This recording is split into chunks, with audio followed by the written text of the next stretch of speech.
नमस्कार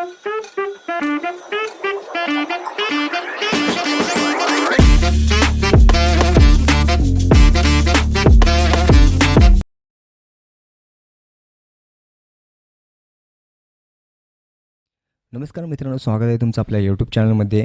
आणि मी आता सध्या गोल्डमध्ये 4 आवरली टाईम फ्रेममध्ये आहे. तुम्ही बघू शकता की मार्केट एक अप ट्रेंडमध्ये आहे. त्यामुळे आपण काय करायचं आहे, मार्केटच्या ट्रेंड बरोबर जायचं आहे. म्हणजे काय, मार्केट ज्या दिशेने आहे त्या दिशेने आपल्याला जायचं आहे. आता बघा, ह्या इथे मला एक सपोर्ट झोन दिसतो आहे. मार्केटने हा सपोर्ट झोनला किती वेळा रिटेस्ट दिलेला आहे बघा. हा 1, हा 2, 3, 4 टाईम मार्केटने ह्या सपोर्ट झोनला काय केलेलं आहे, रिस्पेक्ट दिलेला आहे. याचा अर्थ काय, हा सपोर्ट झोन काय आहे, एक स्ट्रॉंग सपोर्ट झोन आहे. आता ह्या इथे मला काय दिसतो आहे, एक रेजिस्टन्स झोन दिसतो आहे. ह्या लेवल तुम्ही तुमच्या चार्टवरती मार्क केला तरी चालेल. हा व्हिडिओ चालू असताना तुम्ही तुमच्या चार्टवरती अशा प्रकारे मार्क करून घेतला तरी चालेल. कालच्या व्हिडिओमध्ये मी गोल्डचं ॲनालिसिस केलं होतं आणि हा एक छोटासा मायनर काय केला होता, रेजिस्टन्स झोन मी ड्रॉ करून दिला होता. आणि ह्या रिटेस्टला आपल्याला बाय साईडला बघायचं होतं. बाय साईडचा टार्गेट कुठंपर्यंत ठेवायचं होतं, तर इथंपर्यंत.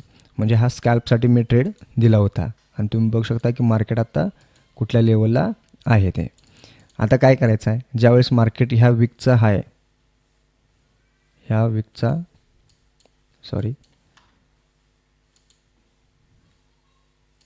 वीकच्या हायवरती बॉडी वरती क्लोज झाल्या.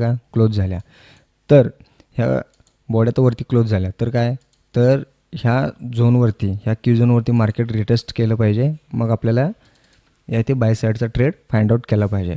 आता बऱ्याच जणांचा क्वेश्चन असतो की ह्या रेजिस्टन्स झोनवर जर मार्केट रिटेस्टला आलं तर नेमकं करायचं तरी काय.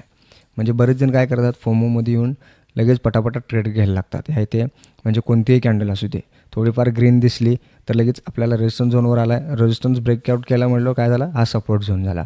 सपोर्ट झोनवर दिसल्यावर ग्रीन कॅन्डल लगेच ट्रेड घेतात आणि स्टॉप लॉस ठेवतात. पण तसं नाही करायचं. ह्या इथे कन्फर्मेशन घ्यायचं आहे, कमीत कमी 3 ते 4 कन्फर्मेशन घ्यायचं आहे तुम्हाला. म्हणजे काय, ह्या इथे एक हॅमर कॅन्डल आहे, कोणतीही कॅन्डलस्टिक पॅटर्न ह्या इथे. कॅन्डलस्टिक पॅटर्नचा जर व्हिडिओ बघितला नसेल तर आपल्या चॅनलवरती तो सुद्धा व्हिडिओ तुम्ही बघून घ्या. बुलिश इंगल्फिंग कॅन्डल आहे. म्हणजे ज्या बाय साईडच्या ज्या कॅन्डल्स आहेत, म्हणजे मॉर्निंग स्टार कॅन्डल, ह्या प्रकारच्या कॅन्डल आहेत त्या तुम्ही ह्या इथे फाइंड आउट करायच्या आहेत. आणि मग तुम्हाला ट्रेडमध्ये एंटर घ्यायचं आहे. किंवा छोट्या टाईम फ्रेममध्ये जाऊन, म्हणजे आता समजा 4 आवरली टाईम फ्रेममध्ये आपण सपोर्ट आणि रेजिस्टन्स झोन ड्रॉ केला आहे, तर 15 मिनटामध्ये किंवा आवरली टाईम फ्रेममध्ये तुम्ही एंट्री घेऊ शकताय.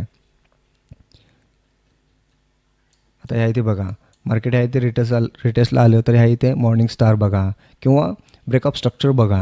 म्हणजे बाय साईडला जे काय रिव्हर्सल पॅटर्न किंवा हे चार्ट पॅटर्न, एक double bottom, head and shoulder pattern, ह्यासारखं जे चार्ट पॅटर्न ह्या सपोर्ट झोनवरती फाइंड आउट करण्याचा प्रयत्न करा. इंडिकेटर घ्या, मॅगडी घ्या, RSI डायव्हर्जन घ्या. ह्यासारख्या प्रकारचे कन्फर्मेशन कमीत कमी 3 ते 4 कन्फर्मेशन तुमच्याकडे असले पाहिजे, तरच तुम्ही त्या ट्रेडमध्ये एंटर व्हायचं आहे. ह्याचं काय की तुमची जी ॲक्युरेसी वाढवण्यासाठी हे कन्फ्लुएन्स मदत करतात. त्यामुळे कमीत कमी 3 ते 4 कन्फर्मेशन घेणे हे गरजेचं आहे. तर आजचा हा ॲनालिसिसचा व्हिडिओ तुम्हाला कसा वाटला प्लीज कमेंटमधून कळवा. परत एकदा सांगतो, ह्या सपोर्ट झोनवरती मार्केट रिटेस्ट आलं तर तुम्हाला बाय साईडचा ट्रेड घ्यायचा आहे आणि टार्गेट ह्या इथेपर्यंत ठेवायचा आहे. 24,00.00 इथंपर्यंत टार्गेट ठेवला तरी चालेल. तर आजचा ॲनालिसिसचा व्हिडिओ तुम्हाला कसा वाटला प्लीज कमेंटमधून कळवा. आणि आपल्या चॅनलला सबस्क्राईब करायला अजिबात विसरू नका. आणि बेल आयकॉनवरती क्लिक करा, जेणेकरून असेच नॉलेजेबल व्हिडिओ मी तुमच्यासाठी आणण्याचा प्रयत्न करेन. धन्यवाद.